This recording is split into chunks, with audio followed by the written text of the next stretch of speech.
Hello teammates, it's Mr. Nitty coming to you with FRQ number 5. This was the free response question on my AP Classroom from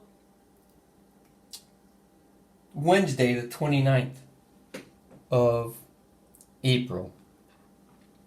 So you're given a cylinder, you can compress and rarefy the cylinder. You've got two probes attached.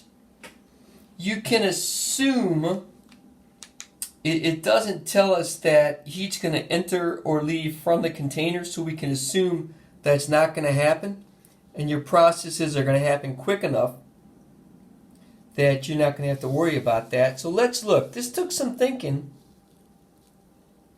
and I didn't help you out a whole lot here by printing. So we're told where to start at point A, and then the volume is decreased to 1/4 the original value. Here's the trap. So 1/4 of its original value is going to put you right there. It's not going to put you there. And you know this, you're not given the scale. So if we're given the scale, we could say you can't have zero volume. But 1/4 its original value.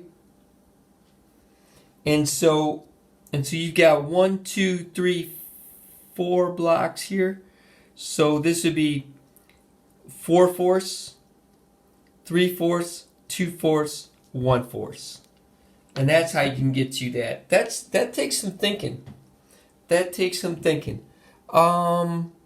Process BC, the gas expands back to its original volume isothermically. So isothermically, you know if it's going to go back to its original volume. So PBVB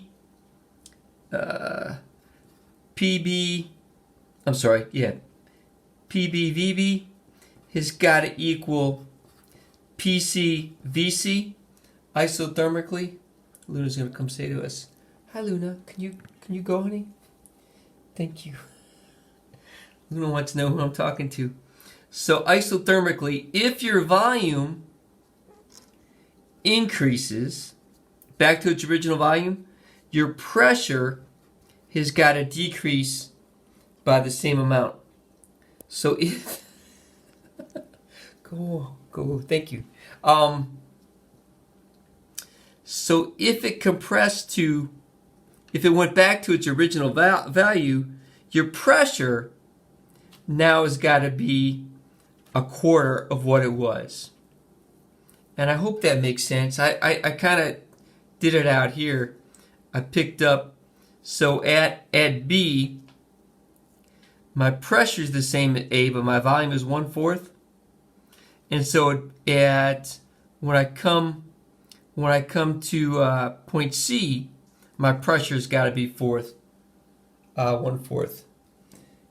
My dear kitty, you got to go. I hope that makes sense. Teammates, that was 5 points.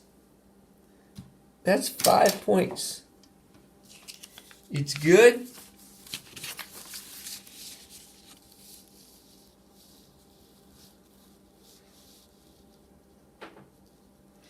Process BC, we're asked, and I cut it off on a printer. Process BC, we're asked if energy's added or removed. I got cats everywhere. The process is isothermal, so the change in your internal energy is 0. No change in temperature, no change in internal energy.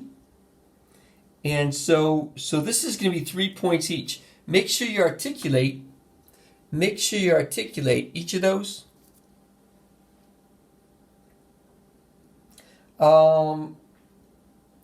Isothermal gas does work, however, so energy is lost.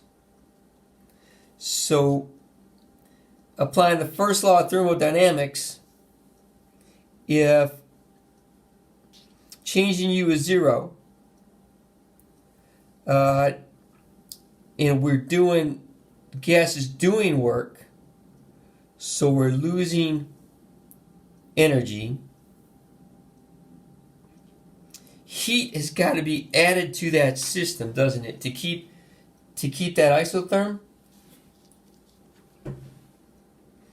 Does that make sense? So changing U is 0. So first law of thermodynamics, internal energy, change in internal energy equals heat plus work.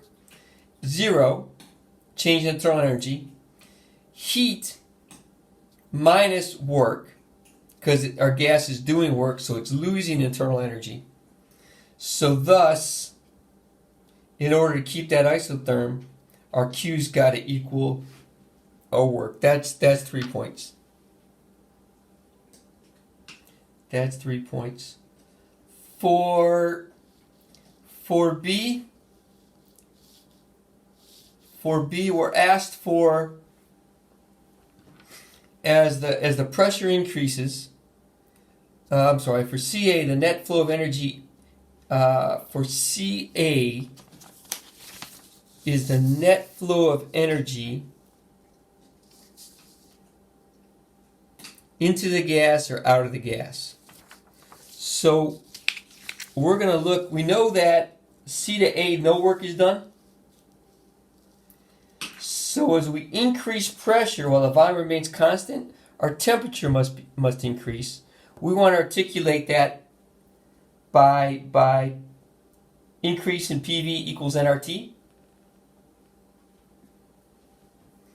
And so because our pressure increases, our volume stays the same. It says nothing about our amount of gas leaving. That's our constant. Temperature must increase. When temperature increases, our internal energy must have increased because no work was done. Again, apply the first law of thermodynamics. Change in U equals Q plus W. Change in U equals Q. So energy must have been added. So that's going to be, both sides be positive. And then we're asked how to do that. A way to do that, you could put it in a heated bath and then energy could transfer. Heat could transfer. Last part,